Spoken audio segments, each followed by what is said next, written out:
Hello mga katuhog! Quick tutorial tayo sa paggawa ng lavender. Gawa tayo ng slip knot, tapos mag-chain tayo ng 100. So, ang ginagawa ko is sinahati ko yung 100 into 20.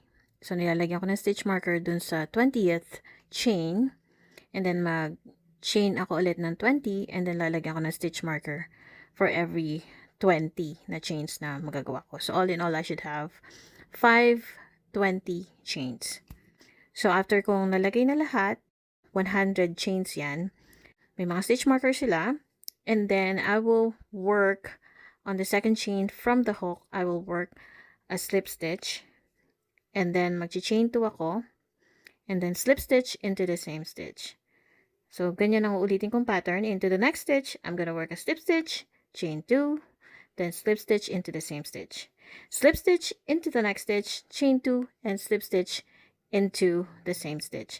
So, paulit-ulit lang yan hanggang sa stitch marker. After natin makapunta dun sa next set of 20 chains, iba naman ang gagawin natin. Instead of chaining 2, we will chain 3. So, yung loop niya, padami siya ng padami as we move on to the next 20 chains. So, makikita nyo para siyang pine tree from small number of chains hanggang sa palaki siya once we get to the end of this flower. Susunod naman ay magiging chain 4. So, slip stitch, chain 4, and then slip stitch into the same stitch. Sa next 20 chains naman ay chain 5 tayo.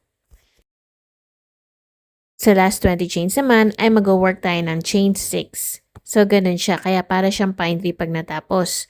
Pagkatapos ng last chain, mag-chain 1 at putulin na ang yarn. Sunod, idikit natin ito paikot sa stick gamit ang glue gun. Kapag secure na, balutan naman ng green floral tape ang stick para magbukang natural na stem ng lavender. At ayan na, tapos na ang ating crocheted lavender flower. Maganda siya gamitin bilang filler sa gagawin mong crocheted bouquet dahil nagbibigay ito ng fullness at elegant touch sa arrangement. I-save mo itong idea para sa next project mo. Like, follow, and share na rin po. Salamat!